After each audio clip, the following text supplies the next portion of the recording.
What to say when you talk to yourself, chapter 5. We learn to believe.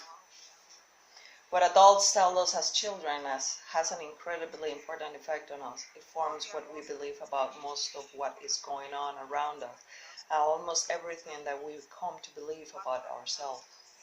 I still remember the time when, as a grade school student, I wanted more than anything I could think of to play a musical instrument and to be a member of the school band.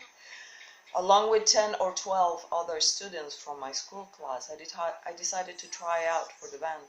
After being handed a completely alien musical instrument and trying to get it to make music in front of the band instructor, my class teacher, the other students, I was dismissed. I knew I had not done well, but it was an hour later, the last student on the day had performed, that I overheard the band director telling my class teacher that not only I could not play the band, but I had no musical ability. I will never be able to play a musical instrument. What incredible programming for a 12-year-old boy who has his heart set on learning how to play. It worked. I heard from someone else that I had no musical ability, and I believed it.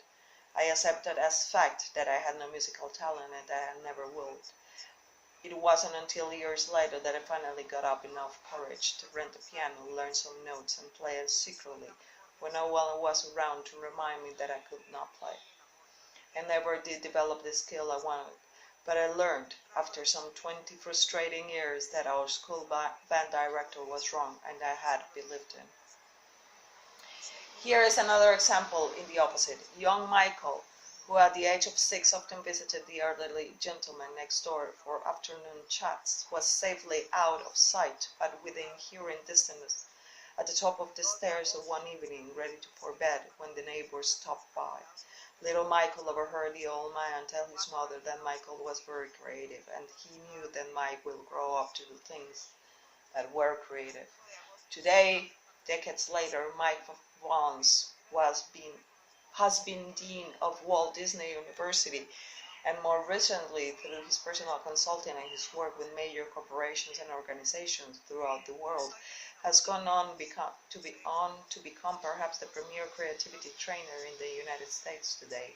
Little Michael, by accident, overheard one small program about himself, and little Michael believed it.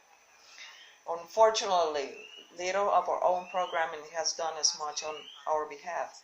Can you imagine the number of times some child have heard the innocent but thoughtless words, "You'll never amount to much," or was told that sport, that career, that mate, or that dream was not right for him or her? Just imagine what our eager and open young minds perceived and believed. Unconscious conditioning from others. Some of our programming is obvious, it stands out, it gets our attention and demands a response. But much of our programming is not nearly so apparent. Most of it has been much more subtle. Every day, each of us receives an endless stream of commands, directives, controls, inducements, and expectations from others. Everything around us nudges, demands, or persuades. Even as adults, we are met with a torrent of influences, most of which we are not even aware. We are ships with countless captains, all seeking to direct us on their own courses for their own purposes, not even knowing they are leading our ships astray. As long as you and I allow others to program us in a way that fits their choosing, we are, without a doubt, out of control, captive to the whims of some unknown destiny, not quite recognizing that what hangs in the balance is the fulfillment of our own futures. Why do so many therapists regress their patients to a time in their childhood when the problem was created? Because that is where the beliefs began. That is the fear, the trauma, the self-identity first began to take hold. Out of those early years, each of us formed a composite picture of ourselves. It made little difference whether the pictures of ourselves which we created were true or not. Our experiences, our acceptance of what we heard from others and what we told ourselves became the foundation of the mental programming which directs us today. Of course, not all of our past programming has been the wrong kind. Some of it has been very good. Most of us have experienced the love and caring of others, and most of us have been touched from time to time with visions of positive self-belief. We had we have had parents who countered their misgivings with encouragement. We have had coaches, teachers, and friends who expected the best. As we grew, all of us, from time to time, we had our successes. At our best, we have been living with only a part of our life's programs working for us. Imagine what you could do if you could override the programs in your subconscious mind, those that still work against you, and replace them with a refreshing new program of absolute belief, an almost unconscious automatic new program that will go to work for you, replacing the barriers with a refreshing new look at the life you have in front of you. I once asked a woman who had lost 120 pounds what she felt like after succeeding in her goal to lose the weight. Her answer was, I feel like I've lost 120 pounds. I understood her joy. Sometime when you are at health spa or gymnasium, go over to the weightlifting section and try to pick up 120 pounds. Imagine losing, even for one day, all of the extra weight of self-doubt and disbelief we carry with us. Think how fast you could run, think what you could do beginning tomorrow if the shackles of bad habits, all conditioning and self-doubt were suddenly gone. As you may have guessed, I haven't led you this far only to tell you this kind of freedom is impossible or beyond the reach of any of us. Not only can you achieve the freedom for yourself, but we are about to see that there are a few practical steps you can take to make the freedom of a self-directed mind a permanent part of every day of your life. You already have all the necessary equipment. You were born with everything you need to live your life in a most exceptional and worthwhile way. It makes no difference what you have thought or what you have done in the past. From this day on, you can, if you choose, change a little to gain a lot. Your personal onboard computer. Earlier we discussed how much the programming with each of us received was the wrong kind. That as much as 75% or more of everything that is recorded and stored in our subconscious minds is counterproductive and works against us. In short, we're programmed not to succeed. Let's say that I called you this evening and told you that I had just chartered a 747 airplane to go to Europe, and I was inviting you and your family or friends to join me. We're all going to fly to Europe for a fabulous 2-week vacation, all expenses paid, of course. But now let's say that just as we are boarding the plane, we overheard the navigator talking to the captain. We heard him tell the captain that the onboard computer, the computer that flies the plane, is programmed wrong.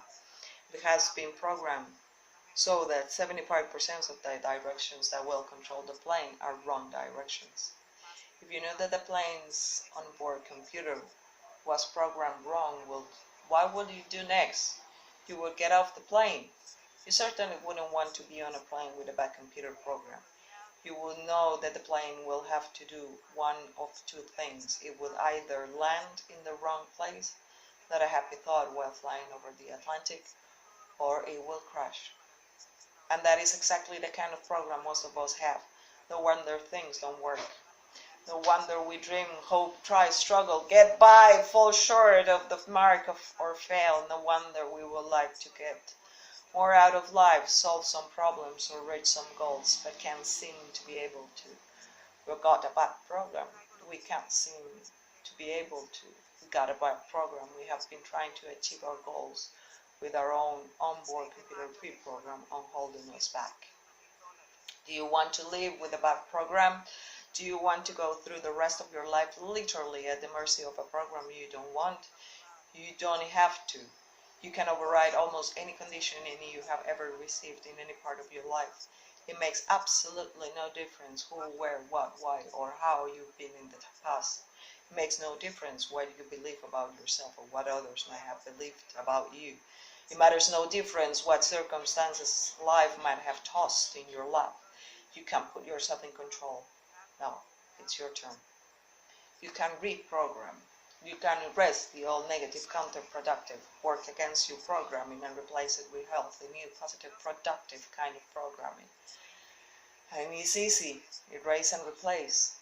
All you have to do is learn how to talk to yourself. A new set of directions. If we change our attitudes, our behaviors just by changing our programming, then one of us have to continue struggling through life with our old negative programming dragging us down or holding us back. If we can just learn to give specific, productive, new directions to our minds, then we have the chance to make things work and keep working. When I recognized that we could make a change in our life by making a change in our programming, I saw for the first time a crack in the wall of the 148,000 negative doubts and destructive disbelief that each of us has built up in front of us. I began to believe that what was holding us back, defeating us, could itself be defeated.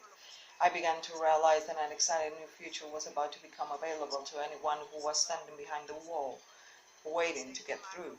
What an exciting decision is to break through that wall.